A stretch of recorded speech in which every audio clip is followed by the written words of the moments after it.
Good morning student. हमने इससे first जो वीडियो थी उसमें एच टेट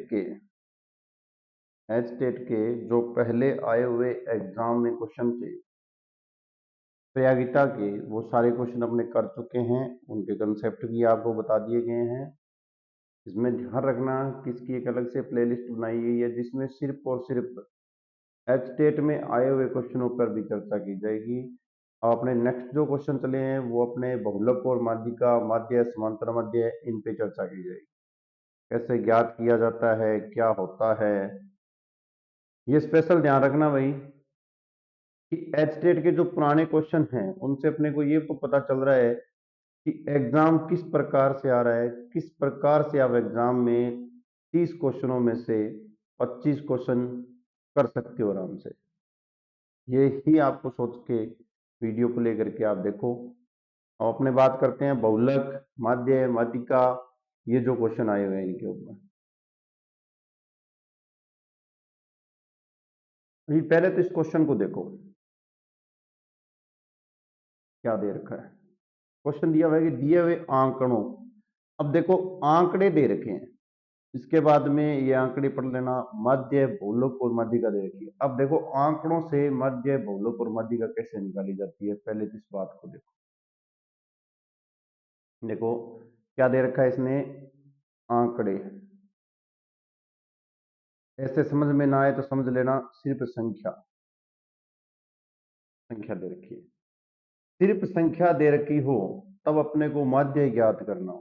क्या ज्ञात करना हो, माध्य मेन जो है आपको ज्ञात करना हो तो आप ध्यान रखना समांतर माध्य जो होगा वो आपका हो गया आंकड़ों का योग। क्या होगा, आंकड़ों का योग अपॉन में आंकड़ों की संख्या, आंकड़ों की संख्या से ज्ञात किया जाता है। जैसे फॉर एग्जाम्पल इसके नीचे मैं एक एग्जाम्पल भी लिख देता हूं कि प्रथम एग्जाम्पल यहां देख लेना साथ के साथ कि प्रथम 5 अभाज्य संख्याओं का माध्य है। प्रथम 5 अभाज्य संख्याओं का माध्य, माध्य के ऊपर लाइन लगा लेना। सिर्फ आंकड़ों की बात कर रहा हूं, दिमाग में डाल लेना भाई।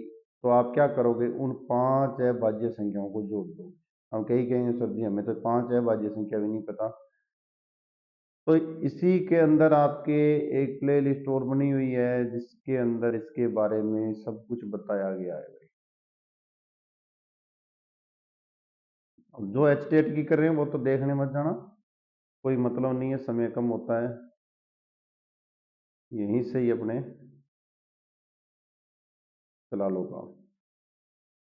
कितने हैं, 5, योग कितना आएगा 28, 5 से भाग दे देना, कितना आएगा 5.6, ये निकलेगा आपका समांतर माध्य।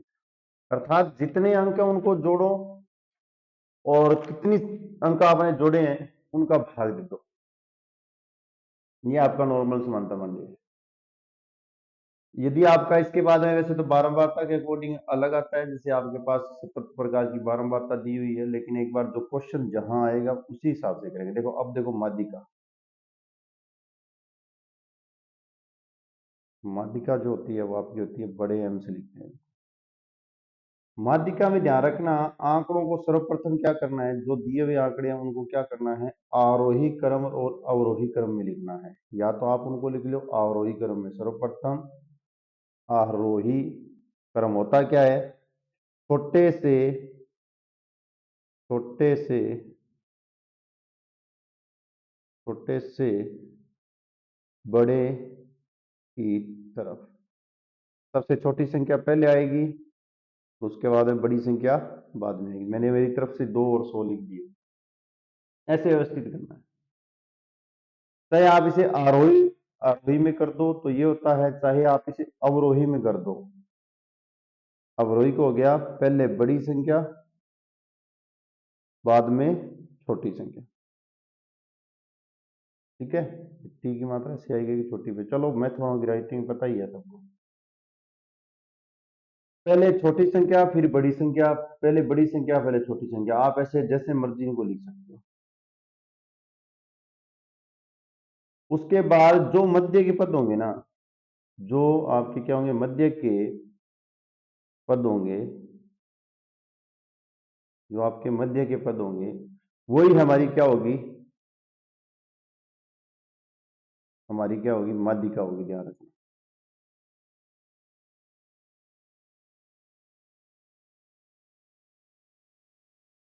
वही हमारी क्या होगी, माध्यिका होगी, जो मध्य के पद होंगे। क्वेश्चनों को पूर्ण रूप से दिमाग से, जो लैंग्वेज है इसको पढ़ो भाई दिमाग से। अब कहेंगे सर जी ये तो कई बार क्या मध्य के पद तो सम और विषम भी आ जाते हैं, कईयों की तो मेरी तरह ये भी रहता है। चाहे सम आए चाहे विषम आए, अपना मान, इससे काम चल जाएगा। ठीक है, जैसे आपके पास मैं ये मान रहा हूं कि टोटल, जैसे बढ़ते हुए क्रमांक में लिखने के बाद में आपके पास n आ गई और प्लस उसमें 1 लगा के 2 से डिवाइड कर देना, तो वो आपकी क्या आ जाएगी, वो पद आपका क्या आ जाएगा, माध्यिका आ जाएगी। एक मिनट, एक एग्जांपल देखो, आरोही क्रम में लिख के बोलता हूँ, पहले आरोही क्रम में आपको लिख के दूंगा, फिर एग्जांपल की बात करेंगे। देखो एग्जांपल मेरे पास क्या हुआ, लिखे हुए दूंगा मैं आपको, आरोही क्रम में लिखने की आपको जरूरत नहीं है। 6, 7, 9, 13, 17, 23, 29, 31, 35, 36, 48, ये इतने दे रखे, कितने हैं, 3, 3, 6, 7, 8, 9, 10 और 11, कितने हो गए, विषम आंकड़े हो गए। आप इसमें डायरेक्टली क्या करना है, 11 के अंदर एक जोड़ के 2 का भाग दे देना, कितना आएगा, 12 में 2 का भाग देना, कितने आ जाएंगे, 6। 6 वाला पद जो होगा आपका मध्य होगा।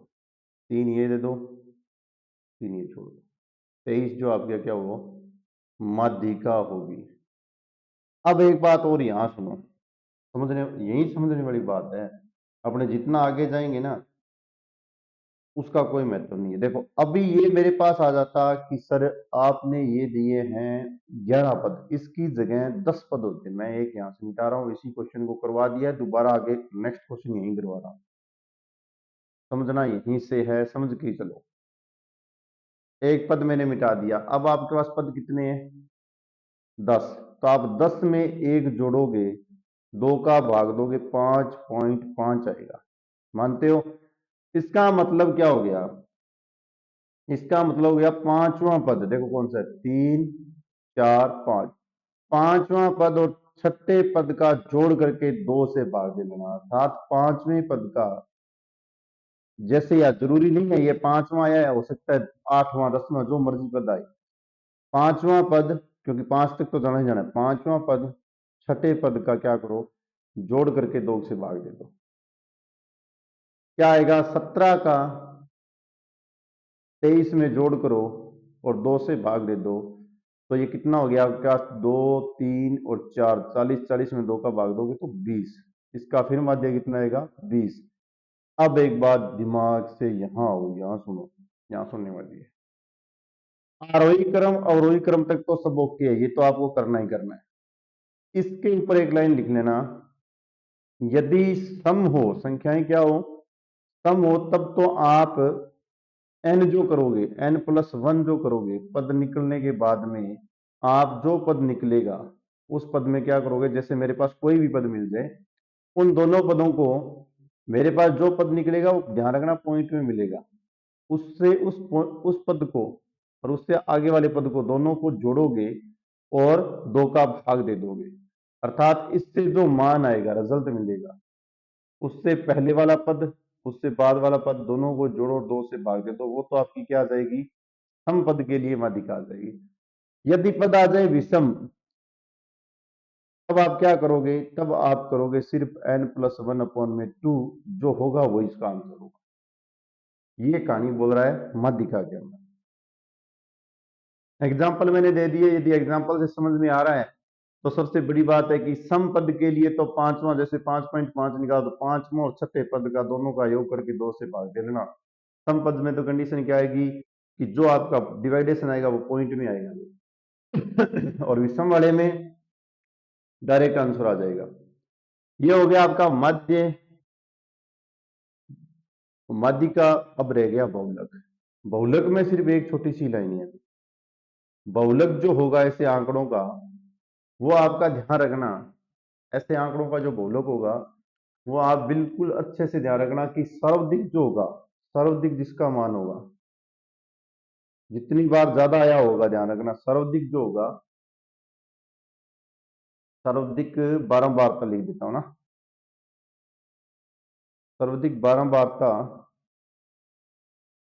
वाले चर को ही क्या कहते हैं, बहुलक कहते हैं। ये इसका है। ये सिर्फ आंकड़ों की बात कर रहा हूं मैं, ध्यान रखना, इसकी बात कर रहा हूं, आंकड़ों की बात कर रहा हूं। अब चलो यहां क्वेश्चन पे आ जाओ। क्वेश्चन में भी ध्यान रखना, जितने तरीके के अपने पास क्वेश्चन है वो एक ही जगह करके ही जाएंगे, यानी कंप्लीट एक ही क्वेश्चन के ऊपर, बार बार कोई भी क्वेश्चन नहीं पूछेगा भाई। देखो सबसे पहले तो अब कहेंगे सर इनको क्रम व्यवस्थित रूप से आप व्यवस्थित करो। अरे करने की कहां जरूरत है, क्रम से तो तब व्यवस्थित करेंगे ना जब इनको अपने कुछ करना है। अपने सबसे पहले तो क्या करें, देखो कई तो आती माध्य है, माध्यिका और बहुलक आती, क्या करेंगे, और पहले तो इनका योग करते हैं। योग ना करें तो काम नहीं चलेगा, मेरे अकॉर्डिंग तो चल जाएगा कैसे, देखो 3 3 6 7 8 9 10 11, 11 पद है, हो गए 11 पद है। इसका मतलब है माध्यिका निकालने का मैंने क्या फॉर्मूला बताया था, ओल्ड नंबर के लिए n+1 अपॉन में 2, 11+1 अपॉन में 2 कितना पद आएगा, छठा पद जो आएगा वो आपका आंसर आएगा। अब देखो सबसे छोटी कौन सी है, ये रही 6 नंबर, एक, उसके बाद में 2,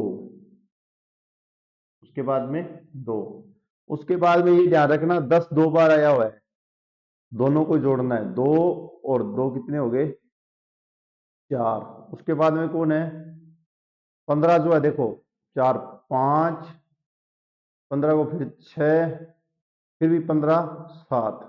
इसका मतलब है कि 15 जो है आपका क्या होगा, माध्यिका, वो भी एंड में लिखी होनी चाहिए, अंतिम में 15 होना चाहिए, दिमाग में डाल के रखना। इसका अंतिम 17 काट देना, अंतिम 39 काट देना, ये 2 बचेंगे, ये लो हो गए। अब मैंने एक और बताया था बहुलक का, ये देखो सर्वाधिक बार आना चाहिए, सर्वाधिक बार देखो कौन आ रहा है, अभी अभी अपने चेक किया था 15 से ज्यादा बार कोई नहीं आ रहा है, 15 सर्वाधिक बार आ रहा है 3 बार, इसका मतलब बहुलक कितना हो गया, 15, दोनों में 15 15। अब दिक्कत हो गई, 39 और 37 का तो सिर्फ योग करके भाग ही करना पड़ेगा। अब एक टेक्निक होती है, देखो 39 सबसे ज्यादा बार आ रहा है ना, इसका मतलब है ऑप्शन तो 39 वाला ही आएगा, लेकिन कोशिश करना इन सबका योग कर लेना, और 11 से आपको क्या करना है, डिवाइड करना है। जैसे आप इनका योग करोगे, देखो करना ही पड़ता है, इसका कोई सॉल्यूशन नहीं है, योग करना ही पड़ेगा।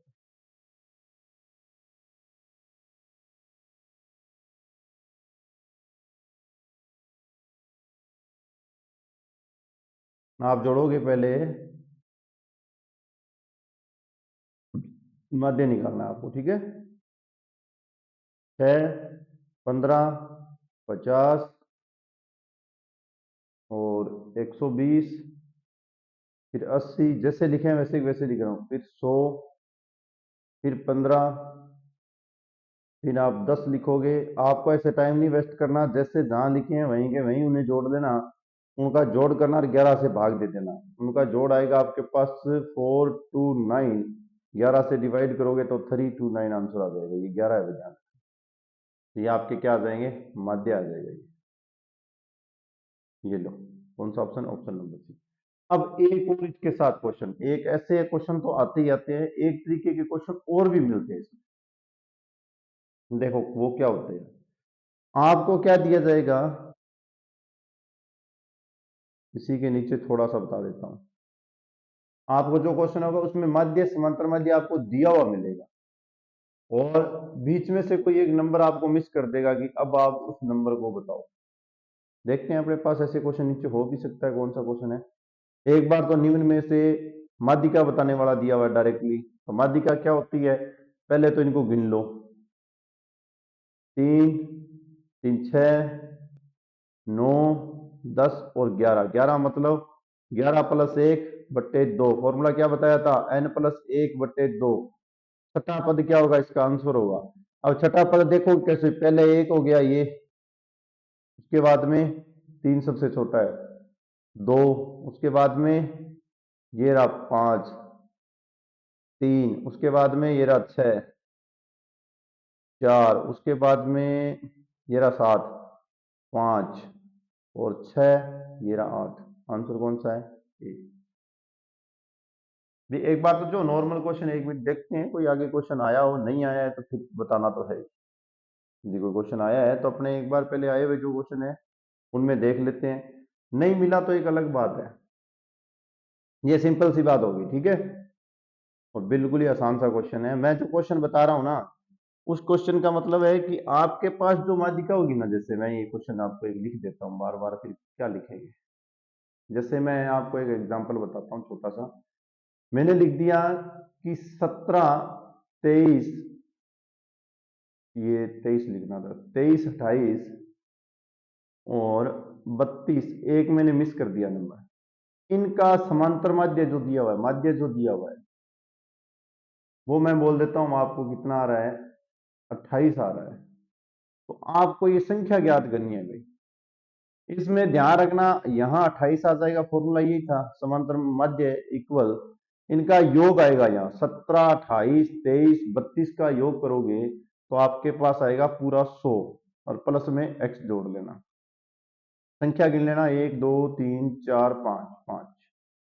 अब आप क्या करना, 28 का 5 से गुना कर देना, आपके पास आएगा 140, 140 हो प्लस x, तो x इज इक्वल टू आपके पास 40 आ जाएगा, कारण ये 100 इसमें से घट जाता है। इस प्रकार के क्वेश्चन सबसे ज्यादा अभी ट्रिक में है, ध्यान रखना, ये क्वेश्चन ज्यादा है, क्रेज इनका है। ये बंद हो गए हैं, ये देखो 2014 की बात कर रहा है, ये फ्लोपिंग में चल गए। आगे चलते हैं, देखते हैं क्या क्या आया हुआ है।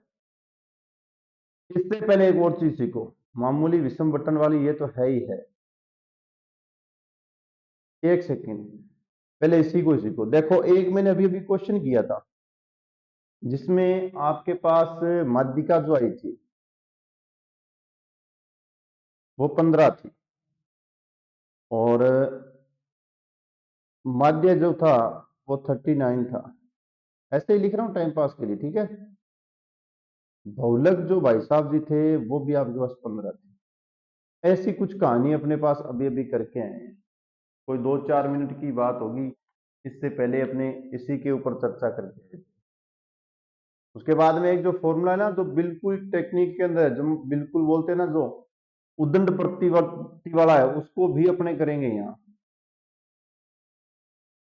ठीक है। अब देखो ये जो होता है ना मामूली विषम बंटन हेतु सहसंबंध जो होता है, इसमें ध्यान रखना कि आपका सबसे ज्यादा निकलता है, देखो ऐसे संबंधों के लिए बता रहा हूं, सबसे अधिक होता है मध्य, हमेशा ही रहेगा, लगभग सबसे अधिक रहेगा। अधिक में से आपको छोटी संख्या घटानी है, बहुलक छोटा रहता है, ठीक है। वैसे तो बहुलक और माध्यिका लगभग सेम सेम सी निकलती है, लेकिन अपने बहुलक घटा सकते हैं।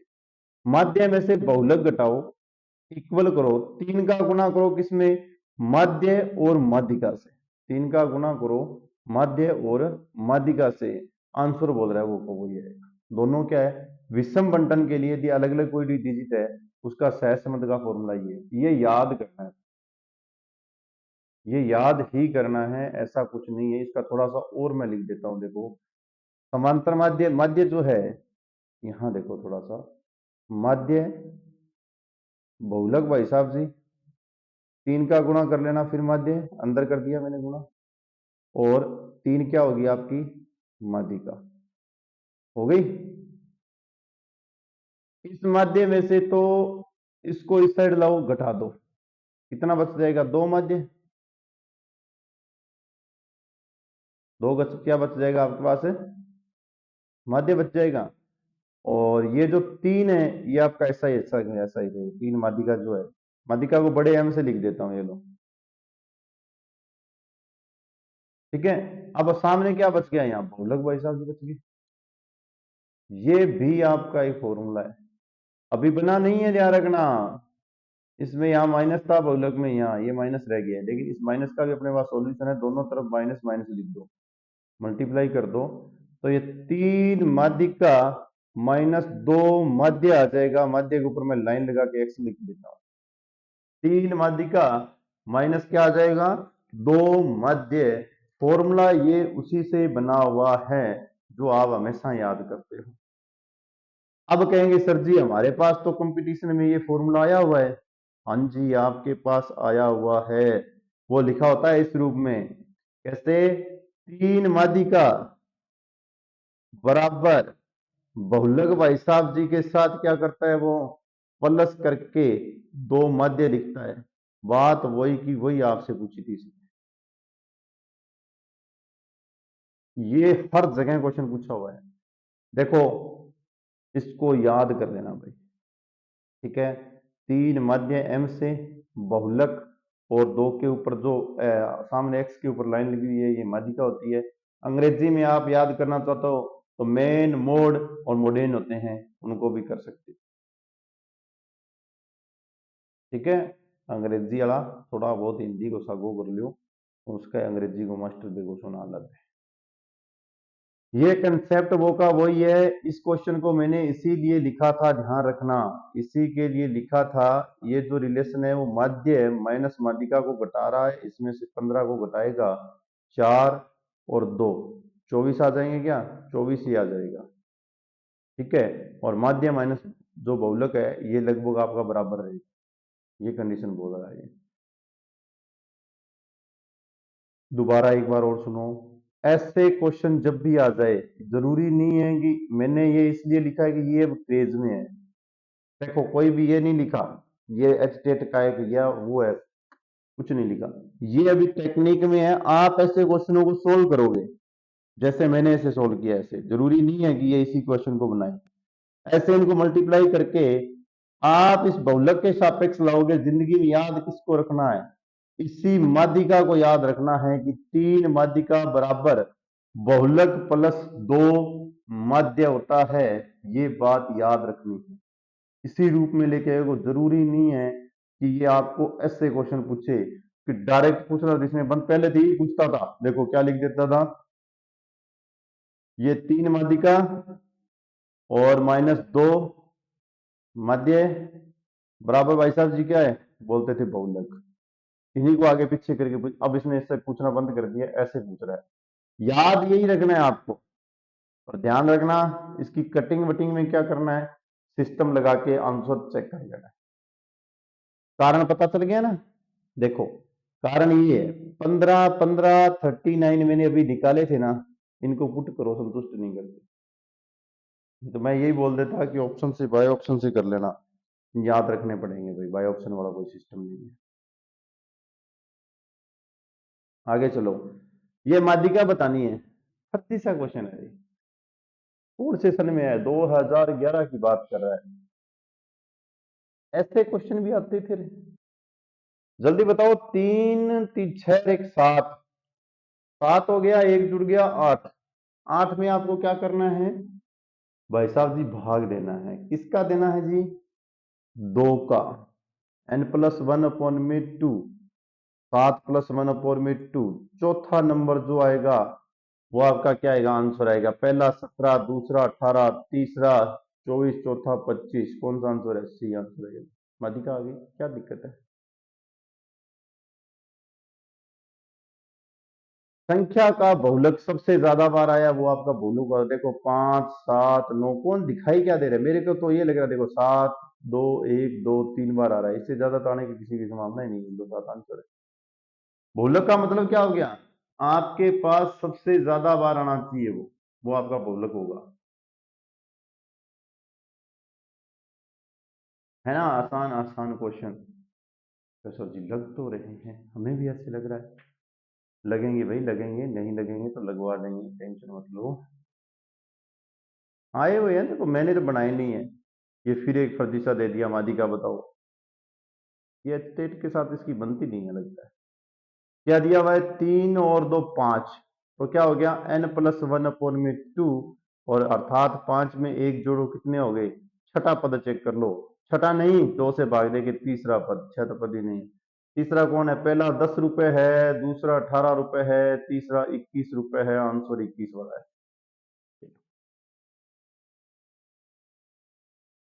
1 मिनट, चलो आ जाएगा, ऐसा क्वेश्चन नहीं आया तो मैं बता दूंगा। देखो क्या आया हुआ है, 3 और 3 6, बस ऐसा ही बताना था। हम डिजिट हो गए, इसका मतलब आएगा तो फॉर्मूला n+1/2 वाला ही। कितना आएगा, 6+1/2, अर्थात 3.5 रुपए। मतलब तीसरा और चौथे पद का मध्य निकलेगा। पहला पद क्या है, ये 1 नंबर, 2 नंबर, 3 नंबर, 4 नंबर। इसका 30 रुपए का, 40 रुपए का मध्य निकालोगे, 70 के 2 से भाग 35, कौन सा 35 तो आंसर नहीं है रे, क्रमांक डिजिट तो गलत नहीं लिख दिया मैंने। अरे हाँ हाँ, ये 40 नहीं आएगा रे, 4 नंबर पे एक कम, देखो 39 दिया हुआ है, ये देखो गलत लिख दिया। अब जोड़ो, कितना हो गया 69, 69 का 2 से डिवाइड करो, ये थोड़ा दोबारा लिखूं क्या, इसके ऊपर लिख देता हूँ, 30+39/2, 69/2, 3 और 4.5, ऑप्शन फर्स्ट, ये आंसर आपका। ये भी शानदार सा क्वेश्चन है, अच्छा क्वेश्चन दिया हुआ है। बस माध्यिका माध्य के तो भाई कंप्लीट ही हो गए मेरे को लग रहा है, इतनी टेक्निक से क्वेश्चन भी इतने ही आए हुए हैं।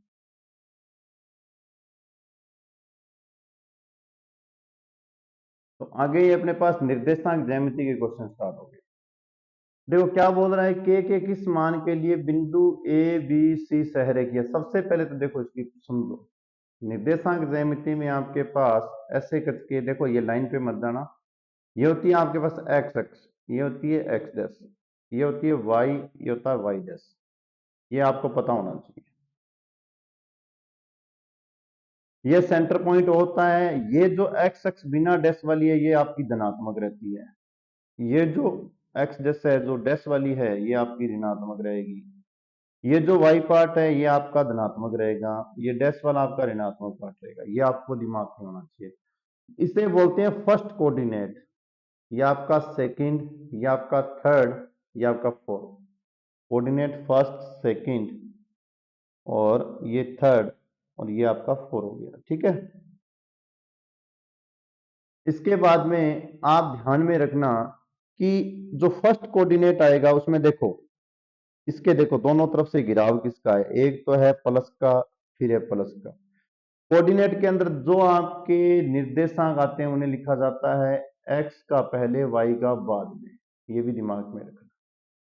अर्थात दोनों प्लस में हो, जैसे मैं 3 रुपए और 4 रुपए दोनों के दोनों प्लस में रख दिया, तो इसका मतलब है 3 कदम आप एक्स एक्स पे चलोगे, 4 कदम आप वाई एक्स पे चलोगे, दोनों के दोनों होंगे धनात्मक। ऐसे करके कदम किसी प्रकार से कैसे ही चले जा सकते हैं, कदम मतलब डिस्टेंस, दूरी।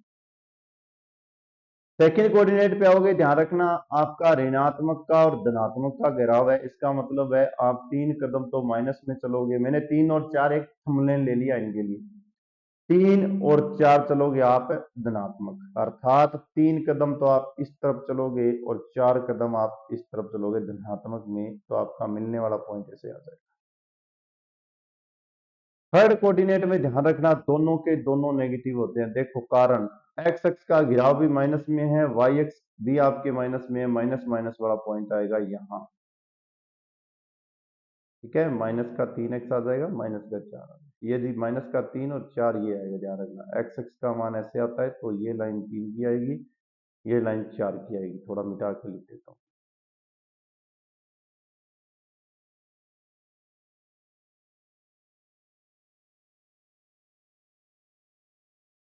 आएगा -3 और -4, अर्थात -3 की डिस्टेंस है या -4 की डिस्टेंस है। यहां जो आप देखो ध्यान से, x वाला पद पॉजिटिव है, y वाला नेगेटिव है, इसका मतलब है x वाला पॉजिटिव है, y वाला नेगेटिव है। ये इस प्रकार से आप इस कोऑर्डिनेट के अंदर पॉइंट दर्शा सकते हो। मेरा समझाने का मेथड यही था कि आपको ये पता होना चाहिए कि एक्स अक्ष में यदि धनात्मक है तो पॉइंट कहाँ जाएगा, क्योंकि डायरेक्ट ऐसे क्वेश्चन भी पूछे हुए हैं कि कौन सा किस अक्ष के ऊपर है, कौन सा कहाँ है। ये बात भी ये पूछ चुका है भाई। देखो क्या पूछी हुई है, जो बात पूछी हुई है उसके बारे में सुनो। जैसे ये आपको बोल दे 0 और 5, पहला ये बोल दिया, पहला ये देखो क्या बोले 3 और 0, तो इसका मतलब है एक्स अक्ष पे तो आपको जाना है 3 कदम, वाई पे नहीं जा सकते। और ये पॉइंट आपका किसका हो गया, वाई एक्स के समांतर चला जाएगा ऐसे, इसकी यदि लाइन या रेखा दर्शाओगे तो कहेंगे सर जी 0 और 5 वाला एक्स अक्ष पे तो नहीं जाएगा, सेंटर पॉइंट पे रहेगा, लेकिन वाई एक्स पे 5 कदम जाना है, ये पॉइंट आएगा आपका 0 और 5 वाला। ऐसे आपको पता होना चाहिए। यदि यही आपके पास देखो 0 माइनस का 4 आ जाए और आपके पास माइनस का 3 और 0 आ जाए, तो आप ध्यान रखना माइनस का आ गया 3, इसका मतलब है एक्स अक्ष पे 3 कदम जाना है, वाई वाला कदम नहीं होगा। अब देखो y होगा, x नहीं होगा। आगे मैंने एग्जांपल लिखा है 4 कदम वाला। आपको ये पता होना चाहिए कौन सी दिशा में आपको जाना है, बस कौन से कोऑर्डिनेट में, फर्स्ट सेकंड थर्ड फोर्थ के अंदर किस में है। कहेंगे सर जी अब हमें तो के किस मान के लिए बिंदु ए बी सी पहले इनको प्रदर्शित करोगे, अरे नहीं करना,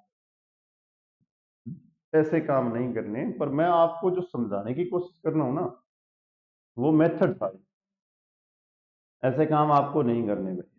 इनके लिए आपको एक छोटा सा पहले मैं बेसिक सा नियम बता दूं। जो पॉइंट है ना उनको हमेशा सहरेखीय का है ना ऐसे याद करना, 3/4, 5/k, -3/1, और जो अंतिम वाला है उसको वापस लिख लेना 3/4। ऐसे उन्हें एक मैट्रिक्स का रूप बना लेना, सामने 0 लिख देना। इस 3 का गुना इससे करो 3k, इस 4 का गुना 5 से करो। ध्यान रखना ऊपर से नीचे आता है तो गुना धनात्मक रेखा है, नीचे से ऊपर जाएगा तो पॉजिटिव नेगेटिव आएगा, ध्यान रखना। के माइनस का 20, अपर से नीचे आएगा तो कितना आ गया, प्लस का 5। के का माइनस के 3 से हुआ तो प्लस के 3 के, ध्यान रखना नीचे से ऊपर गुना जाता है तो नेगेटिव होता है। माइनस का 3 और 4 कितने हो गए, प्लस के नहीं माइनस के।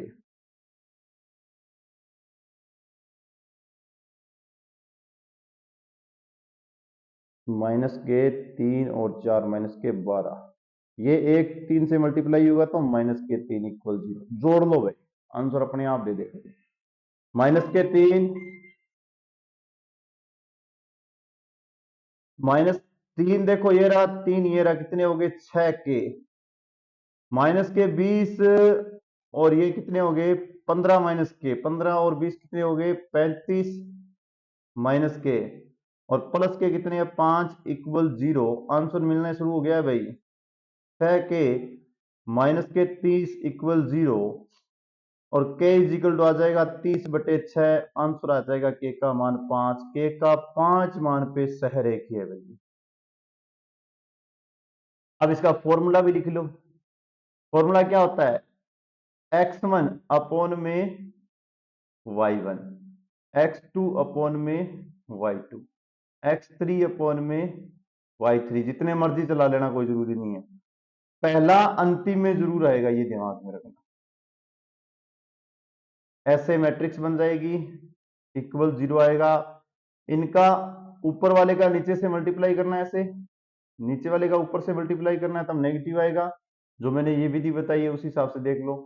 मेरे अकॉर्डिंग तो ना जो बच्चे आर्ट से हैं, जैसे ये लेवल फर्स्ट में आ जाए, वो तो क्या करना है, इसको डायरेक्ट याद कर लेना। कैसे, सिर्फ गुना करना सीखो। 3 का के से गुना करना है, 4 का 5 से करना है माइनस, 5 का 1 से करना है प्लस, के का 3 से करना है माइनस आएगा, माइनस माइनस प्लस हो जाएगा। माइनस का 3 का 4 से करोगे तो माइनस के 12, और 1 का गुना करोगे 3 से तो माइनस के 3। और जो बिना नंबर्स वाले हैं जिनके पास के नहीं है उनका आंसर आ रहा है माइनस का 35 और प्लस का 5, और जो के वाले उनका आंसर आ रहा है 6 के, तो के इज इक्वल टू आंसर आ जाएगा 5। बिल्कुल ही आसान सा क्वेश्चन है ये बीच की दूरी वाला। ये बीच की दूरी से पहले है ना, आप कुछ दो बेसिक से क्वेश्चन और देखो। इससे ऊपर अपने पास जगह है, ये रही, दो छोटे छोटे बेसिक से, बिल्कुल बेसिक से क्वेश्चन है जिनके सिर्फ नाम ही इंपॉर्टेंट है, ध्यान रखना। जैसे पहला क्वेश्चन है आपके पास बिंदु -2 -3, बिंदु -2 -5 का भुज क्या होगा, ये क्वेश्चन पूछा गया है। अभी क्रेज में ये चल रहा है, भुज क्या होगा, इससे पूछे जाए।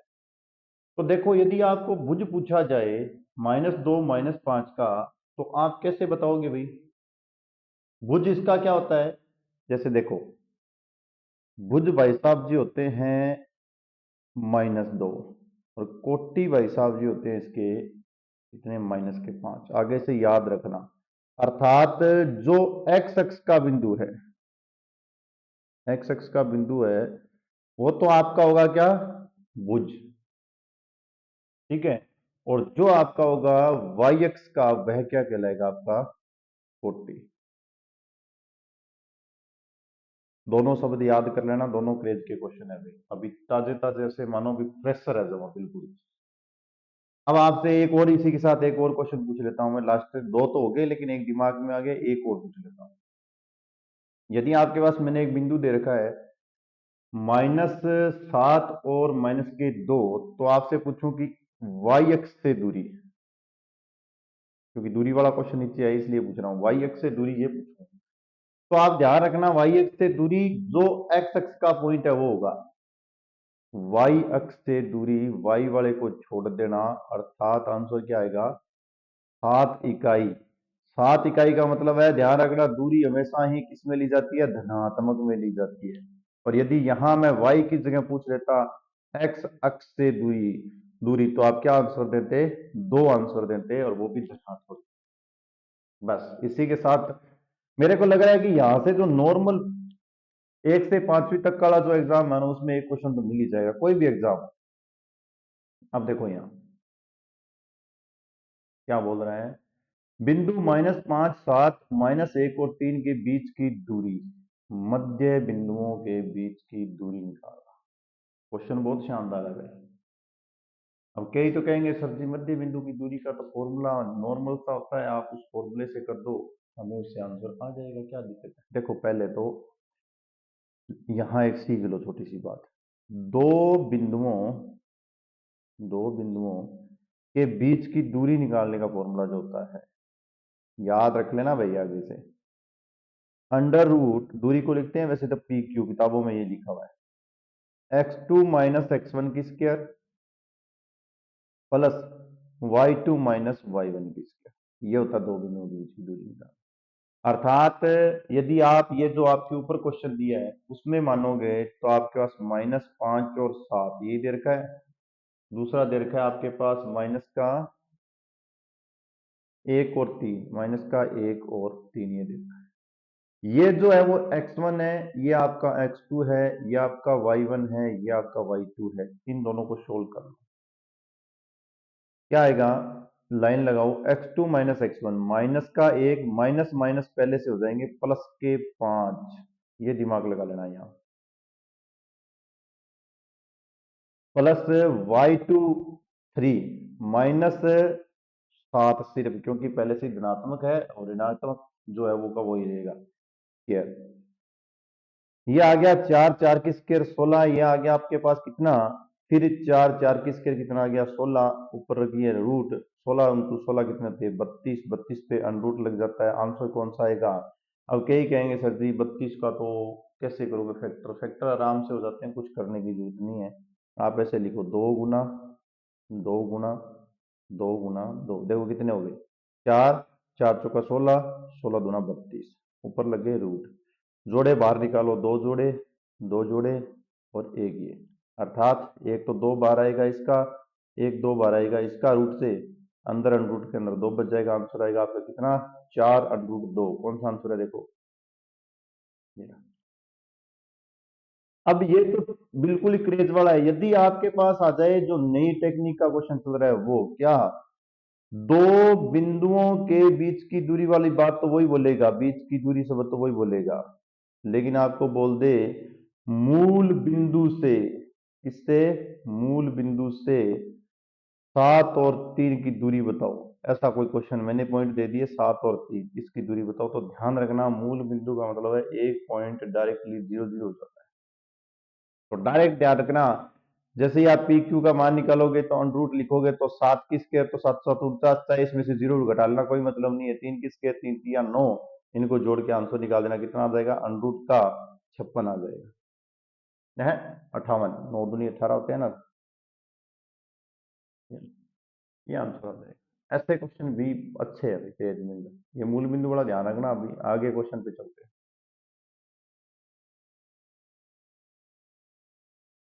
देखो क्या दिया हुआ है, किसी चतुर्भुज के शीर्ष ए बी सी डी हो तो चतुर्भुज का क्षेत्रफल बताओ। किसी भी चतुर्भुज, चतुर्भुज कौन सा दिया ये जरूरी नहीं है, अपने को चतुर्भुज भाई साहब जी के क्षेत्रफल बता रहा है, चतुर्भुज कौन सा दिया है ये जरूरी नहीं है। क्या सर अब कैसे करेंगे, अरे कुछ नहीं करना होता, चतुर्भुज भाई साहब जी तो 1 मिनट में सोल्व हो जाएंगे, अपने को कुछ भी नहीं करना। देखो कैसे, सबसे पहले तो है ना, आपको ये पता होना चाहिए कि ए बी सी डी कहाँ लिखे जाएंगे। बाकी चाहे यहाँ चतुर्भुज का आ जाए, चाहे आयत का आ जाए, चाहे वर्ग का आ जाए, किसी का भी आ जाए, आप 1 सेकंड में निकाल सकते हो। देखो जब भी लिखना शुरू करो तो ऐसे शुरू करना है, पहले यदि ए लिख रहे हो तो यहां बी नहीं लिखना, ए लिखते ही यहां बी लिखोगे, बी के नीचे सी, चक्कर समान रखना है, सी के आगे डी, ऐसे चलना है। चलने की विधि है जो ए की तरफ सीख लो भी, इसी हिसाब से चलना है। ए पॉइंट का मान है आपके पास -5 और 7, बी पॉइंट का मान है आपके पास -4 और -5। बी से यहां जाओ सी, और डी पॉइंट का मान है आपके पास कितना, 4 और 5। सी पॉइंट का मान है आपके पास -1 और -4। अब देखो यदि इसके आप बार बार फॉर्मूले करोगे, बार बार, जैसे मैं एक बात मानो, मेरी मेरी इच्छा होगी कि मैंने इसमें विकर्ण, मेरे को पता चल गया कि अरे ऐसा कोई विकर्ण भी होता है चतुर्भुज के अंदर, सबसे पहले तो मैंने आपको दो बिंदुओं के बीच की दूरी का फॉर्मूला सिखाया ना, उसी को यूज करोगे सबसे पहले।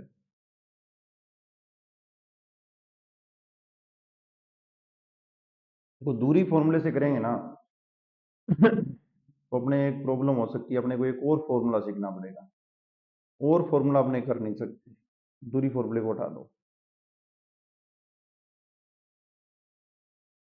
क्योंकि यदि दूरी वाला यूज करने के बाद में दिक्कत आएगी। अब यहां देखो अपने पास दो त्रिभुज बन रहे हैं, एक ये त्रिभुज बन रहा है, एक ये त्रिभुज बन रहा है, अपने त्रिभुज वाला फॉर्मूला लगाते हैं, वो भी सहरेखीय रूप वाला लगाते हैं, क्योंकि सहरेखीय अपने करके आते हैं। कैसे, यदि मैं त्रिभुज A B A D C का क्षेत्रफल निकालना है, जिसका ए का पॉइंट अपने पास कितना है, -5 और 7, बी के पॉइंट है अपने पास, डी के नहीं, डी के पॉइंट है अपने पास 4 और 5, सी के पॉइंट है अपने पास -1 और -4, ये समान दे रखा है, इसका आपको क्षेत्रफल निकालना है। आप क्या करोगे, सहरेखीय वाला नियम लगाओगे, कौन सा, 1/2 लगाकर, जो आपको पॉइंट दिए उन्हें सहरेखीय वाला, इससे जस्ट 2-3 क्वेश्चन पहले क्वेश्चन करवाया था मैंने। क्या करना है, पॉइंटों को ऐसे लिखते थे, 5/7, 4/5, -1/6, पहला जो पॉइंट है वो अंतिम में -5/7। फिर क्या करते थे, मल्टीप्लाई, कैसे, 5 का 5 से -25, ओके, 7 का 4 से, 7 का 28 से, अपर से लो, नीचे से ऊपर जाने पर नेगेटिव बनता है तो -28, 4 का 6 से -24, 5 का -1 से माइनस माइनस प्लस के 5, -1 का 7 से -7, 6 का 5 से, 6 5 30, माइनस माइनस प्लस के बीच में फिर माइनस होता है तो -30। इनका आप योग कर लेना डायरेक्ट, 25 दूना 50, 25 या 75, और ये 100, 100, माइनस के 109 आएंगे, कितने आएंगे, -109/2, और क्षेत्रफल कभी भी माइनस में नहीं होता, इसका मतलब है 109/2 क्षेत्रफल किसका आ गया, आपका इस एक पार्ट का आ गया। और आगे से कभी भी पॉइंट आपको 3 पॉइंट दिए हो और त्रिभुज का क्षेत्रफल निकालना हो तो आप ऐसे ही निकालोगे। अब देखो दूसरा जो दे रखा है वो दे रखा है आपके पास ए बी सी, जिसमें आपके पास ए जो है उसका बिंदु का मान है -5 और 7। बी जो पॉइंट है उसके मान है जी आपके पास -4 और -5, -4 और -5। सी जो है उसके मान है -1 और -6। हो गए। अब आपको क्या करना है, इसका भी 1/2 करके क्षेत्रफल निकालो। कैसे? -5/7 तो स्टार्टिंग में आ जाएगा सर, -4/-5 आ जाएगा, उसके बाद में -1 -6 आ जाएगा, उसके बाद में -5 और -7 आ जाएगा। मल्टीप्लाई कर लेना, बाहर 1/2 लिखो, 5 का 5 से करो तो 25 प्लस का 7 चौका 28 माइनस माइनस प्लस के 6 चौका 24 प्लस का, और ये माइनस के 5 और ये माइनस के 7 माइनस माइनस प्लस फिर माइनस के 30। इसको यदि आप घटाओगे तो आपके पास जो मान आएगा वो प्लस में आएगा 35/2। अब आ जाओ क्वेश्चन पे चलते हैं। अरे बिल्कुल ही सिंपल सा क्वेश्चन था, बस थोड़ा सा टेक्निक सीखने में। इसके त्रिभुज का मान आ गया 109/2, इसका मान आ गया 35/2। दोनों को जोड़ लो, पूरे का आ जाएगा। 35 और 109 कितने हो गए? 144। बट्टे में कितना आ रहा है? 2। भाग दे दो 2 से, कितना आता है? 72। 72 आएगा कितना? वर्ग मीटर वर्ग। कौन सा आंसर? आंसर नंबर आपका। ऐसे क्वेश्चनों को ऐसे ही करना है। यदि आपको चतुर्भुज का कोई भी रूप दिख जाए तो पॉइंट डाल के डायरेक्ट उनके दो त्रिभुज बनेंगे, दोनों त्रिभुजों का क्षेत्रफल ज्ञात करना और क्वेश्चन सोल्व कर देना। यही नियम लगाओगे, अपनी तरफ से स्व इच्छा से कुछ भी नहीं लगाना, ये बेस्ट है। यदि बिंदु a0 -a0 के बिंदु x y से दूरी के वर्गों का योग 2b² है तो बताओ भी। बिंदु भाई साहब जी क्या आएंगे? अब वैसे तो इस क्वेश्चन को पहले ना मैं बताता हूं आपको करना क्या है। पहले ये बोलेगा दो बिंदुओं के बीच की दूरी का फॉर्मूला क्या होता है, मैंने बता दिया। दूरी फॉर्मूला लिख देता हूं डायरेक्ट। क्या कहेगा? x1 -x2 की स्क्वायर। चाहे आप 2 पहले लिखो, कोई वो दिक्कत वाली बात नहीं होती, क्योंकि स्क्वायर में धनात्मक संख्या ऋणात्मक संख्या का प्रभाव नहीं रहता। ये लो, हो गया। अब प्रश्न क्या कहता है कि बिंदु ए, मतलब मैं इसको तो x से घटाऊंगा और बिंदु बी इसको भी x से घटाऊंगा, इन दोनों के वर्गों का योग करूंगा और बी के स्क्वायर के बराबर कर दूंगा। क्या कहता है? बिंदु ए को तो मैं क्या करूंगा, बिंदु पहला बिंदु है ना उसको घटा रहा हूं x से। ये देखो 1 मैंने 0, इनके वर्गों का योग कर दिया। फिर दूसरे बिंदु को घटाऊंगा, दूसरे बिंदु में पहले घटाव का दे रखा तो ये प्लस में आ जाएगा, ये माइनस है। इनके वर्गों का योग मेरे पास क्या आ रहा है? 2b² आ रहा है। क्वेश्चन तो 1 सेकंड का ही है। इसको ओपन करो a + b वाले फॉर्मूले से, तो क्या आ जाएगा? a की स्क्वायर b की स्क्वायर माइनस की वजह से -2ab, मतलब x a प्लस x -0 का x बचेगा तो x की स्क्वायर, प्लस इसको भी ओपन कर लो, x की स्क्वायर प्लस a की स्क्वायर प्लस 2ax, ये माइनस अपना कुछ नहीं करेगा, x की स्क्वायर बराबर 2b। x की स्क्वायर x की स्क्वायर x की स्क्वायर कितने हो गए? 2x की स्क्वायर हो गए। देखो एक पॉइंट तो y था ना, y लिखा नहीं क्या? हाँ जी, छोटी सी गलती कर दी ना। मैं सोच रहा हूँ सारे x x के कैसे हो गए, ये y में से घटेगा ना, ये y है, ये बेचारा ये भी y है। y वालों को लिखा ही नहीं, उनके साथ तो बहुत नाइंसाफी की थी। y -0 आएगा, ये भी y -0 आएगा, ध्यान रखना भाई।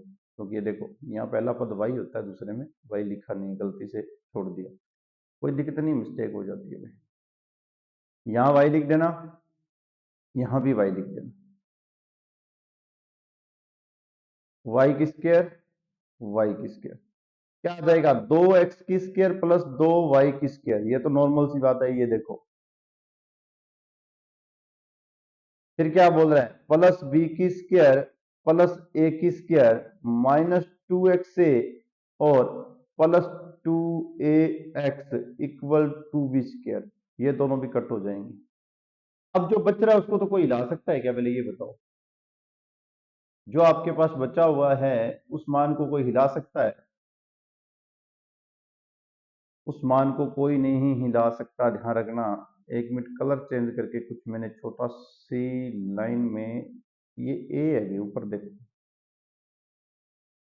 एक स्क्वायर है, ये भी एक स्क्वायर है, तो यहाँ भी एक स्क्वायर ही आएगा भाई, ध्यान रखना। ये भी एक स्क्वायर है, ये भी एक स्क्वायर है, इतना दिमाग में रखना, ये कट हो गए। अब देखो 2x की स्क्वायर प्लस 2y की स्क्वायर इक्वल लगाओ 2b की स्क्वायर, इस साइड से दोनों एक स्क्वायर दूसरी तरफ ले जाओ, 2 एक स्क्वायर आ जाएंगे। दो दो दोनों में से काट दो, पूरी इक्वेशन में 2 का भाग दे दिया, तो आपके पास x की स्क्वायर प्लस y की स्क्वायर इक्वल b की स्क्वायर माइनस a की स्क्वायर बच रहा है। ये आपका आंसर होना चाहिए। देखो क्या है क्या? नहीं सर ये तो नहीं है अपने पास। है क्यों नहीं? जो माइनस वाला था उसको उसने प्लस में लिख दिया, क्या दिक्कत है? तो x की स्क्वायर प्लस a की स्क्वायर, ये रहा प्लस का कर दिया और y को माइनस का कर दिया। आंसर तो वो का वही है, जस्ट एक्सचेंज किया थोड़ा सा। हाँ ये रहा, इसको इस साइड लेके आ रहा है, प्लस का कर रहा है और y को माइनस का कर रहा है। ये लो, ये आंसर है। दोबारा बताता हूँ सुनो, क्योंकि ये होगा इसी नियम से, इसका कोई रूल नहीं है अपने, ये ऐसे नहीं है कि इसको फर्जीवाड़े से कर देनी होगा। देखो a और 0, माइनस ए और 0 पॉइंट एक्स वाई के बीच का रिलेशन है, तो पॉइंट एक्स वाई से इनको x माइनस ए करना है, y माइनस 0 करना है। मेरी तरह यहाँ x माइनस और दूसरे में x मत कर देना, ध्यान रखना। माइनस का ए करना है x में से, माइनस का यहाँ जाओ। पहले तो दूरी वाला फॉर्मूला ये नॉर्मल है, x1 minus x2 y1 minus y2। x बिंदु से a को घटाना है y बिंदु से 0 को, कौन सा पॉइंट a0 क्लियर होना चाहिए आपका। फिर माइनस ए और 0 से x में से घटाओगे तो प्लस का हो जाएगा, दूसरे में से घटाओगे तो माइनस का 0 घटेगा सिर्फ y में से। इनके वर्गों का योग आपका b स्क्वायर के बराबर है, ये दे रखा है इसमें, दे दिया। अब डायरेक्टली भाई साहब जी आप क्या करो, इसे सोल्व कर लो। x की स्क्वायर a की square plus minus 2xa plus y की स्क्वायर प्लस x की स्क्वायर होल स्क्वायर को ओपन करना है डायरेक्ट। ए वाले आपके साथ a में ऐड हो जाएंगे, ये मेरी गलती से b लिख दिया था फॉर्मूला बोलते हुए, ध्यान रखना। a का a से ऐड करोगे तो a की स्क्वायर आ जाएगा, फिर a की स्क्वायर आपके पास कितने हो जाएंगे 2a की स्क्वायर। इस साइड आपके पास क्या है 2b की स्क्वायर, 2a की स्क्वायर में से 2b की स्क्वायर को घटा देना, ये देखो यहाँ घटाएंगे। इस साइड आपके 2x की स्क्वायर 2y की स्क्वायर का 2 का भाग दे देना, दोनों में आंसर आ जाएगा। बिल्कुल सिंपल सा है, पर लॉजिकली इस क्वेश्चन में बहुत अच्छी बात है, अपने माने ना तो ये मान सकते हैं क्वेश्चन वाकई भी है। चलो नेक्स्ट क्वेश्चन पे, दूरी फॉर्मूला, क्या बात है, बहुत बारी क्वेश्चन ऐसा आया हुआ है। क्या कहोगे x2 माइनस x1 और y2 माइनस y1, पहला क्वेश्चन ये देखो, पहला सोल्व हो रहा है। यही कहेंगे सर जी आपने बोला था कि आप इसमें कैसे ही माइनस कर सकते हो, x1 माइनस x2 भी तो लिख सकते हो, y1 माइनस y2 भी लिख सकते हो। अरे ऐसा नहीं आया हुआ है, देख लो चेक कर लो, ये एक आ रहा है लेकिन इसमें माइनस आ प्लस आ गया, नहीं ये x2 माइनस y2 आ रहा है, x1 माइनस y1 आ रहा है, तो पहले पहले वाला पद आएगा, दोबारा बाद में दोबारा वाला। ठीक है, आपको लिखना है x2 वाले पहले आएंगे, x2 माइनस x1, फिर y2 माइनस y1 लिखेंगे। ये ओके है, बाकी सारे कैंसिल है, ये बीच वाले माइनस की वजह से कैंसिल हो गया। वर्त की एक जिया और संगत चाप से घिरा वर्तीय क्षेत्र का भाग कहलाता है। वर्त होता कैसा है पहले, क्वेश्चन को यहां आ जाते हैं, के बाद में इसके बारे में चर्चा करते हैं। वर्त होता कैसा है, सर जी जैसा मर्जी आप चाहो वैसे बना सकते हो, मना नहीं है ना, ऐसा होता है वर्त। अब क्या पूछ रहा है दूसरी लाइन, अरे मेरी तरफ से तो ऐसा ही है, आप इसको गोल कर लेना। वर्त की एक जीविया, वर्त की कोई भी एक जीविया, जीविया क्या होती है, सबसे बड़ी जीविया व्यास होती है, ध्यान रखना। ऐसी जो बड़ी जीविया बीच में लगती है ये उतनी है व्यास, लेकिन अपने बीच वाली नहीं लगाएंगे। इस वर्त में कहीं भी एक जीविया लगा देंगे, जैसे मैंने एक जीविया ऐसे लगा दी है, ऐसे लगा टेढ़ी सी, ठीक है। वर्त की एक जीविया और संगत चाप से गिरा, वर्त की एक जीविया उसके संगत वाला जो भाई साहब जी चाप है उससे गिरे क्षेत्रफल के भाग को क्या कहते हैं, ये पूछ रहा है। देखो ये तो पता चल गया कि वो जीविया तो हो नहीं सकता, क्योंकि जीविया तो ये रही, वृद्धि हो नहीं सकता, कारण की वर्त की वृद्धि ये होती है ऊपर वाली, ये बेचारा ये जीसा, ये वर्त की वृद्धि होती है। त्रिज्या खंड मतलब एक त्रिज्या से बना हुआ क्षेत्रफल, वो कैसा होता है वो भी मैं बता देता हूँ। त्रिज्या खंड में क्या होता है, ऐसा एक वर्त बनेगा और वो आपका ऐसे ऐसे करके दो त्रिज्याएं होगी, इसके बीच का होना चाहिए। तो ये भी नहीं हो सकता। बच्चा कौन रे, वर्तखंड। कारण लैंग्वेज को दोबारा पढ़ लो, आंसर लैंग्वेज दे रही है। एक जिव्या और संगत चाप, एक जिव्या संगत चाप से गिरा क्षेत्र वर्त, वर्तीय खंड या वर्त खंड कहलाता है। परिधि मतलब ऊपर ऊपर जो चला वो किनारों। त्रिज्या दो त्रिज्याओं से, जिव्या मतलब सबसे बड़ा व्यास ही जो आपकी जिव्या कहलाती है। ध्यान रखना, आपसे ये भी पूछा जा सकता है कि किसी वर्त में सबसे बड़ी जिव्या कौन सी होती है, तो ध्यान रखना व्यास ही सबसे बड़ी जिव्या है आपकी। और कुछ भी वर्त के बारे में सिखाएंगे आपको, लेकिन वो बात आपको मिलेगी अभी नेक्स्ट वीडियो में। आज के लिए यहीं तक है।